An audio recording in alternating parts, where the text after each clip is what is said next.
Ejo hashize isi imyidagaduro nyarwanda yongeye gutungurwa n'amashusho n'amafoto by'umuhanzi YAMPANO byasakajwe ku mbuga nkoranyambaga bari mu bihe bye bwite n'umukobwa. Ibyo byasakajwe mu buryo butunguranye bituma izina rye ryongera kuvugwa cyane, ariko noneho mu buryo butari bwibuza. Mwibuke neza ko mu minsi yashize akenshi abantu bakunze kuvuga ko bafite amavideo ya YAMPANO aryamanye n'umukobwa. Bamwe batangira kuvuga ati turayashyira hanze. Bagerageje abanyamakuru kubaza YAMPANO avuga yuko rwose mu video ntayahari, ndetse kandi n'abantu batekereza ko bayafite bazashyire hanze.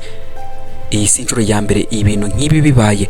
Abahanzi batandukanye mu Rwanda no hanze yarwo bamaze kuzimira cyangwa gutakaza icyubahiro kubera amashusho n'amafoto yagiye hanze yerekana ubuzima bwabo bwite bari kumwe n'abakobwa bizihiwe. Kuri none Orchestral TV turasesengura impamvu 10 zituma abahanzi bazimira, bakagwa cyangwa bagatakaza icyizere kubera gushyira amafoto ndetse n'amavideo baryamanye n'abakobwa. Akenshi ukunze gusanga bituma abahanzi kenshi bibatuma bigwa mu ikosa ryo kuba abandi bakwangirika ndetse cyangwa wenda bakaba batakaza izina ryabo bwite. Ndagusaba gukanda subscribe kuri none Orchestral TV tujye tubana buri munsi. Twihuse cyane n'impamvu ya mbere ishobora gutuma umuhanzi cyangwa ibindi byamamare bishobora gutakaza umwimerere wabyo, tutirengagije ko bishobora no gutuma umuhanzi azimira burundu mu buryo atatekereza ko byabamo. Impamvu ya mbere ni ugutakaza icyizere cy'abafana. Ubuhanzi bushingiye ku cyizere. Iyo abamukundaga babonye amashusho nk'ariya batangira kumubona utagiye kwizerwa, abafana batangira kumuvaho, abandi bagatangira kumuseka, maze izina rye rikagwa mu buryo butunguranye cyane. Impamvu ya kabiri ni ugutakaza amasezerano y'ubucuruzi. Abahanzi benshi baba bafite amasezerano n'ibigo bikomeye, ariko ibigo nibishaka guhuza amazina yabyo n'ibintu by'urukozasoni. Ibyabaye ejo byahise bituma bamwe mu bari bamushyigikiye batangira kwisubiraho, kuko public image yahindutse ako kanya rwose mu gahanya ko guhumbya. Impamvu ya gatatu ni ugusenyuka nk'ubumwe n'umuryango. Iyo ibintu nk'ibi bibaye bigera no mu muryango, abakunzi, inshuti n'abavandimwe akenshi ubona ko batangiye kugira isoni zo kugendana nawe cyangwa kuvugana nawe. Hari abahita batandukana n'uwo muhanzi, abandi bakava mu buzima bwe burundu. Ni ihungabana rikomeye akenshi riterwa no gukora ikosa rimwe mu buzima rigatuma izina ryawe ryangirika nk'umuhanzi. Impamvu ya kane ni ugutakaza ubwisanzure n'icyubahiro mu ruhame. Kuva ejo YAMPANO ntiyongeye kwiyumva nk'uko yari asanzwe. Aho anyura hose abantu baramwitegereza, abandi bagafata amafoto mu ibanga. Kuba umuntu agomba kwitondera buri passage kubera amashusho yagiye hanze ni ibintu biremereye cyane ku buzima bw'umuhanzi. Impamvu ya gatanu ni uguhura n'ihungabana ryo mu mutwe.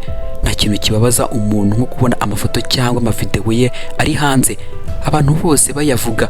Iyo bigeze ku bahanzi biba biremereye kurushaho. Hari abiyahura, abandi bakarwara indwara zifitanye isano n'agahinda n'ubwoba. Impamvu ya gatandatu ni ukugirwaho ingaruka n'amategeko.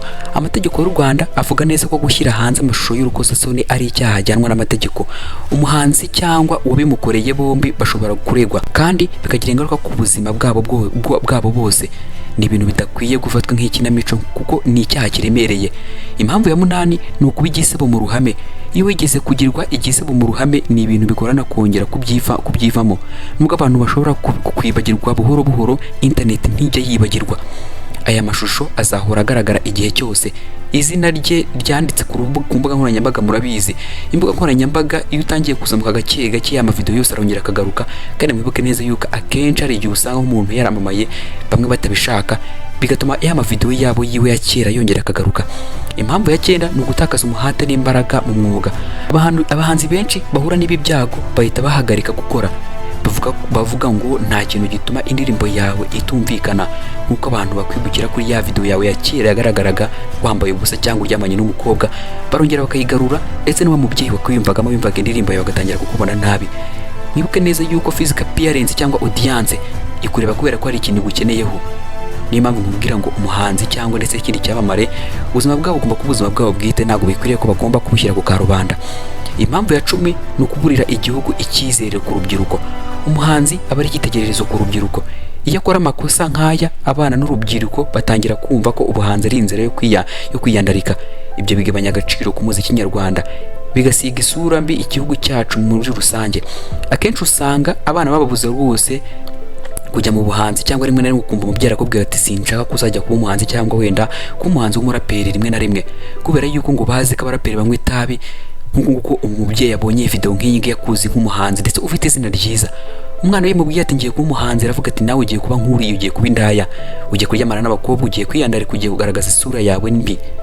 Nuko nguko akenshi ababyeyi babifata cyangwa abana babifata, kandi ntabwo bikwiriye ko mwibuke neza ko ubuhanzi ari ikintu cya mbere gikomeye gishobora gutuma igihugu gitera imbere, ndetse n'iyo impano zikazamuka bigatuma abana ndetse n'abandi bantu bafite impano zabo zituma bigatuma zizamuka zigera ku musozi uri hejuru cyane. Iyi si inkuru yo gusebya, ahubwo ni inkuru yo gukebura no kwigisha.